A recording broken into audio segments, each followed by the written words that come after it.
Welcome RM Tech CCNA Practical Labs. In this lesson, we will learn how to make configuration Inter-Vlan layer 3 switch.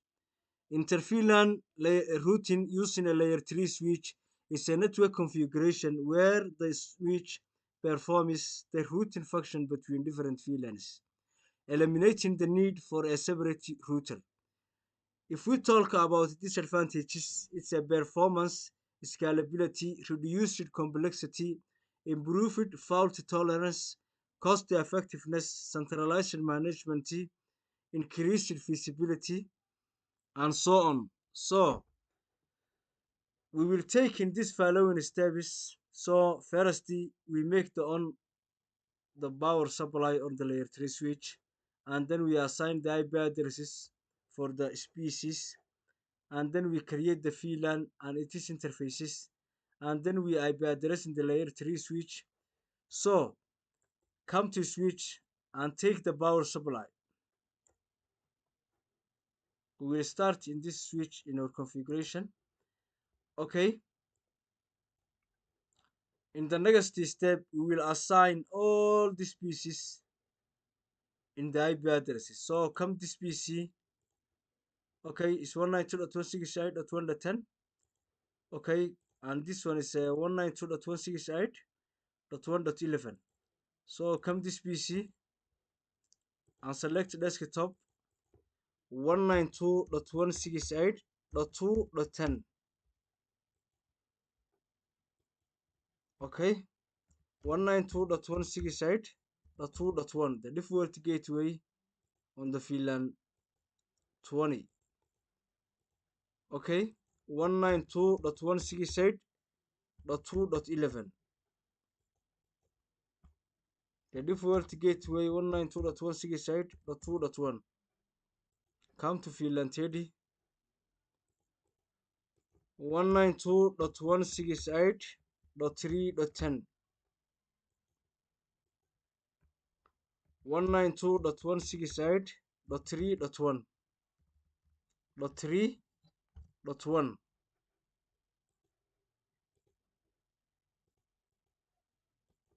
192.168.3.11, 192.168.3.1. Okay, the last VLAN 40, we will give 192.168.4.1, the 10. The default gateway 192.168.4.1. Come this one, 192.168.4.11, 192.168.4.1. So now we finish the given IP addresses for the pieces. So in the next step, you create VLANs on the layer 3 switch. So come to switch and select the CLI. No, enable config VLAN 10 name HR, exit VLAN 20 name. Okay, finance, exit VLAN 30 name ICT,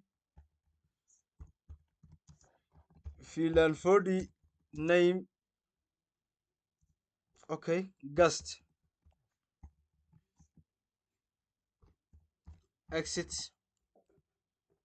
In the next step, we assign interfaces in this VLANs. So for example, gigabyte 101 and gigabyte 102, I will assign the VLAN 10. Okay, gigabyte 103 and gigabyte 104, I will assign VLAN 20. gigabyte 105 and gigabyte 106, I will assign VLAN 30. So click the switch, interface range gigabyte 101 to 2, switchboard mode access, switchboard access, VLAN 10, exit. Interface range gigabyte 10. Okay, let me check the port, gigabyte 103 and gigabyte 104.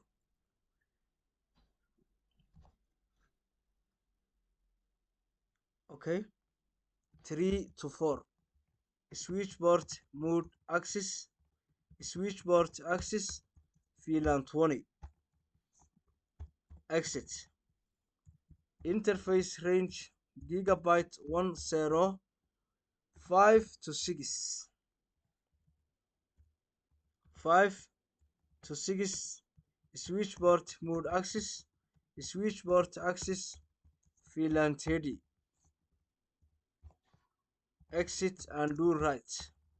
So come this another switch, enable config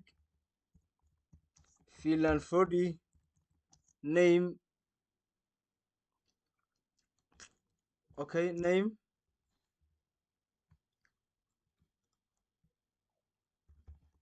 logistic, exit. Okay, let me check the ports, FS02 and FS03. Interface range fast Ethernet 01 to 2. Sorry.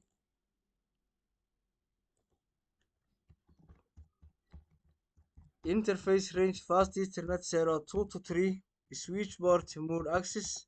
Switchboard access VLAN 40. And do right. So the next one, we will make a trunking. This port is in between these two switches.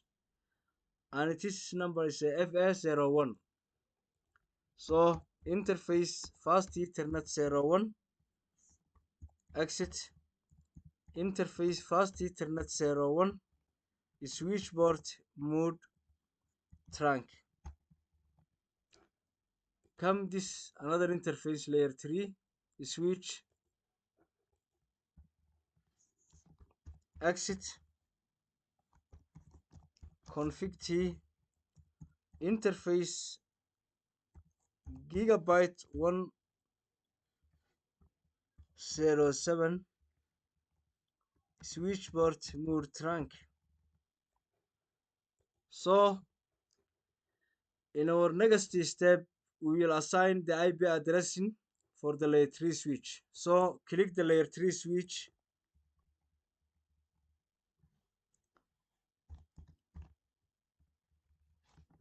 exit, interface VLAN 10, no shutdown, IP address 192.168.1.1, 255.255.255.0, exit.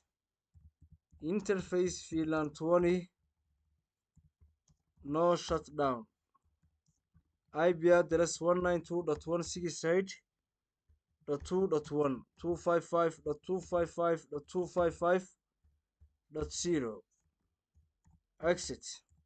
Interface VLAN 30, interface VLAN 30, no shutdown, IP address 192.168.30.3.1, 255.255.255.0, exit and do right. Okay,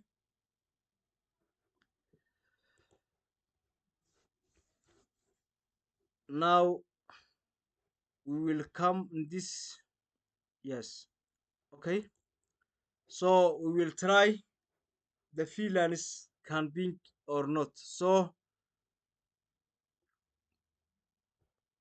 yes, okay, the remaining one is a VLAN 40. VLAN 40 interface, VLAN 40 no shutdown, IP address 192.168.4.1 255.255.255.0. Exit and do right. So in our last step is for the testing the VLAN is camping or not. So come this PC and select it. So we are going to ping VLAN 40.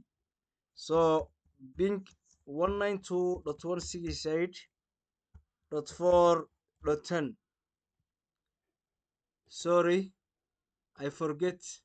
Very important step. So you write IP routing, okay, and then do right.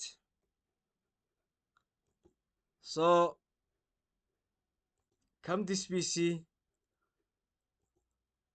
and CMD ping 192.168.1.10. I am going to ping VLAN 10 from VLAN 40 to VLAN 10.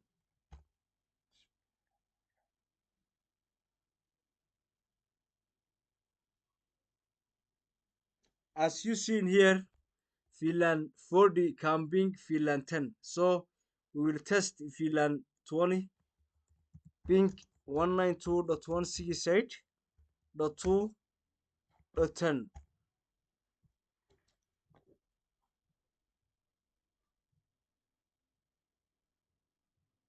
Okay, VLAN 40 and also can ping VLAN 20. Okay, and I will check ping VLAN 30 192.168.3.10.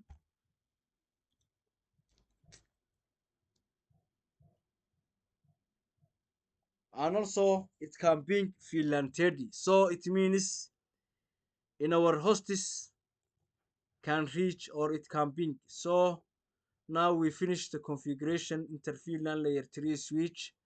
So thank you very much and we will see you in the next class.